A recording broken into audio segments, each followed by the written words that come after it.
foods, for me, I have struggled with in the past. I've tried to find out ways that I can get them in, so I'm getting it from a food source.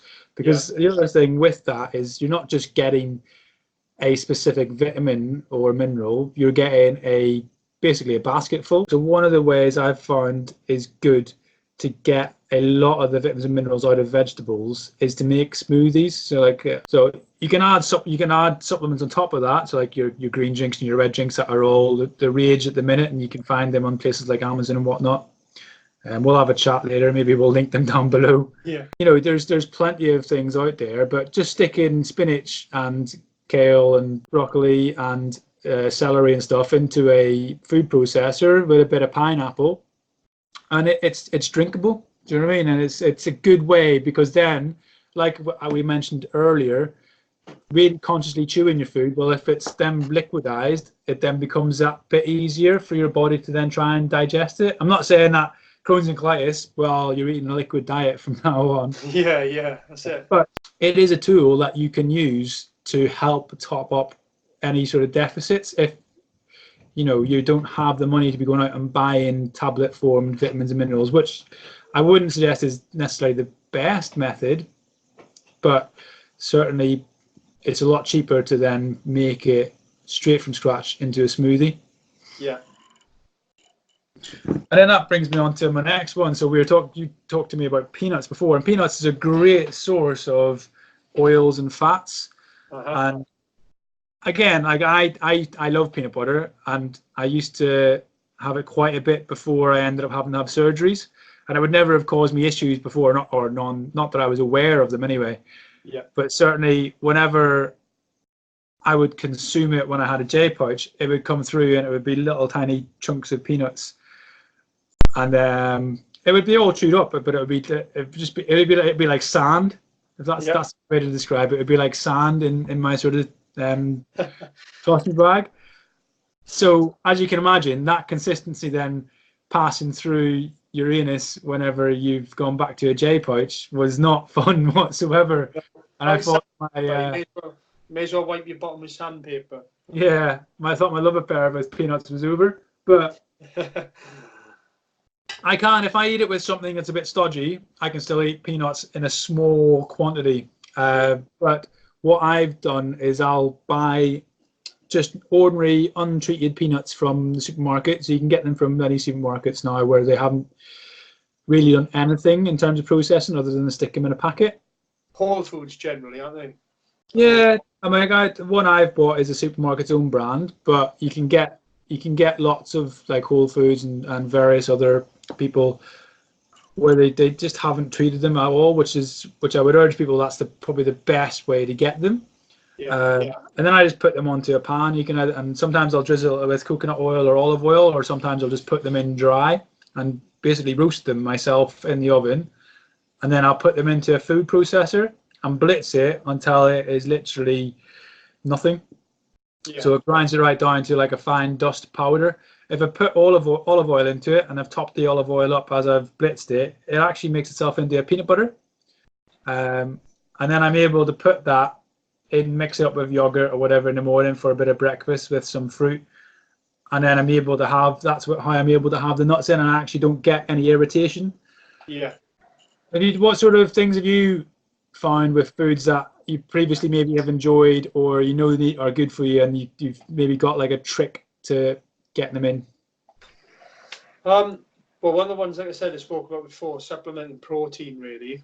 Just purely because of my training.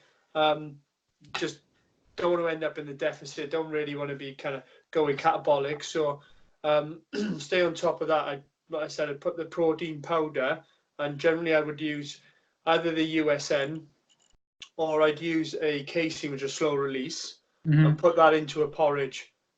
Sometimes into maybe a Greek yogurt, so like the Faye ones, or other brands are available, obviously, but something of a thicker consistency, and just kind of mix that in, and I felt like my body would tolerate it a lot better. As you said before, with some of the other foods, the excuse me, peppers, broccoli, and your greens, you just juice it up. just get it into a food process and break it down as much as you can. So, you know, your bowels are going to pass that a lot easier. Plus, you know, it's already down that broken stage. So hopefully your body will digest that better, get a much more absorption of the nutrients. I guess if there is a food I'd struggle with, I would generally put that with, again, a lot more roughage. So I know that then the roughage would help to bulk everything up. That makes sense. So, you know, with a lot more vegetable, potatoes, carrots, and I tend to find that was a lot better on my stomach as well. Let me rephrase that. There is no one fix fits all. One size fits all. There's no one size fits all when it comes to diet and nutrition, and you'll have one guy that swears by paleo, you'll have another guy that has some anti-inflammatory diet that cuts out carbs, you'll have another guy that's like fat only, and that might work for them, but it may not work for you. So you got to think in the micro and in the macro, is that sustainable in the macro, and in the micro, is that causing you a hell of a lot of disruption? I mean, I tried to have a low carb, high fat sort of balanced diet for a while.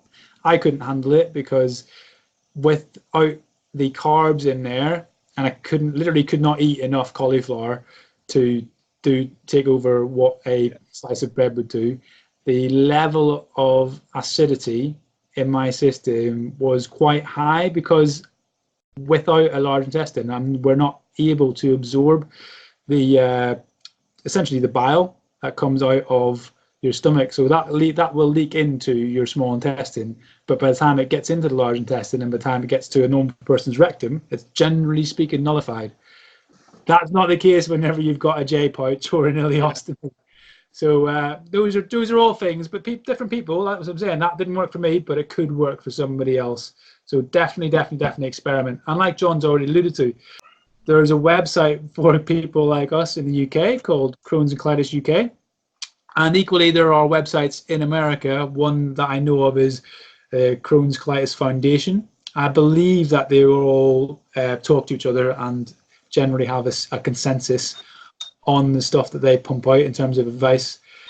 And it's really good. There's loads of PDF files on there or leaflets that give you lots of different bits and pieces and actually quite in-depth information, and links it on to other research and other places that you can go and find for information. So yeah, seek that out, have a look, keep a diary, but most of all, I want people to stop feeling like they're stuck. I don't want people to feel like they're stuck and feel like there's no way out. There's always a way out, and there's always something that we can do, and just try and enjoy it. Try and enjoy the small things. That's what I'm trying to do as best I can. You know, we've both got kids, and you know, there's some days that they drive us up the wall. It's realizing that child's fit and healthy, and actually, you know, given what we've been through, we're still here to enjoy them. So that's absolutely, yeah. That's a good point. Well, I think that takes us off from this episode. Absolutely.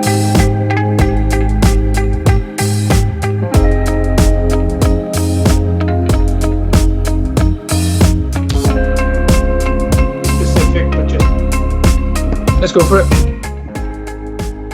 What were we going to say? So what? You're getting battered there, aren't you, by the way? It's really kicking off down there. Expecting Mary Poppins coming down.